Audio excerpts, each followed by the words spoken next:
સુરતમાં 50 લાખ લૂંટ કેસમાં મુખ્ય આરોપી ઘાયલ, પોલીસના વળતા ફાયરિંગથી ભાગવાનો નિષ્ફળ પ્રયાસ। સુરતના વરાછા વિસ્તારમાં આવેલી એસબીઆઈ બ્રાન્ચમાં થયેલી ₹50 લાખની લૂંટ મામલે તપાસ દરમિયાન મુખ્ય આરોપી શુભમે પોલીસ પર જ ફાયરિંગ કરવાનો પ્રયાસ કર્યો હતો। ક્રાઇમ બ્રાન્ચની ટીમે તેને હથિયાર અને મોબાઈલ રિકવરી માટે સુરત ગ્રામ્યના કન્યાસી ગામે લઈ ગઈ હતી, જ્યાં આરોપીએ અચાનક પોલીસ પાસેથી પિસ્તોલ છીનવી હુમલો કર્યા હોવાનું સામે આવ્યું છે। પોલીસના જણાવ્યા અનુસાર આરોપી શુભમે ખાડી પાસે છુપાવેલી પિસ્તોલ બતાવતી વખતે તકનો લાભ લઈને ગોળીબાર શરૂ કર્યો હતો। આ દરમિયાન એસપી કિરણ મોદીએ સ્વ બચાવમાં જવાબી કાર્યવાહી કરી હતી।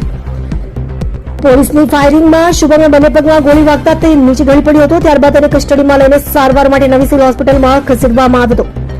તપાસમાં ખુલ્યું છે કે આ સમગ્ર લૂંટકાંડનો માસ્ટરમાઇન્ડ કુંદન કુમાર ઉર્ફે કુંદન ભગત છે, જે હાલમાં બિહારની બેવર જેલમાં સજા ભોગવી રહ્યો છે। જેલમાં રહીને જ તેણે એક ખાસ એપ મારફતે ગેંગના સભ્યોને સૂચનાઓ આપી હતી। આરોપીઓએ લૂંટ પહેલા સુરતની અનેક બેંકોની રેકી કરી હતી અને ચૂંટણી દરમિયાન પોલીસ બંદોબસ્ત ઓછો હોય તે સમય પસંદ કરીને લૂંટને અંજામ આપ્યો હતો। ક્રાઇમ બ્રાન્ચની તપાસમાં એ પણ સામે આવ્યું છે કે આરોપીઓએ નકલી ઓળખપત્રો અને અલગ અલગ ઉપનામોનો ઉપયોગ કર્યો હતો। લૂંટ પહેલા તેઓ ગ્રાહક બની બેંકમાં પ્રવેશ્યા હતા અને સ્ટાફની હલચલનું નિરીક્ષણ કર્યું હતું। લૂંટ બાદ આરોપીઓ અલગ અલગ દિશામાં ભાગી ગયા હતા, પરંતુ પોલીસે ઉત્તર પ્રદેશમાંથી શુભમ અને વિકાસ નામના 2 આરોપીઓને ઝડપી પાડી સમગ્ર ગેંગના કાવતરાનો પર્દાફાશ કર્યો છે।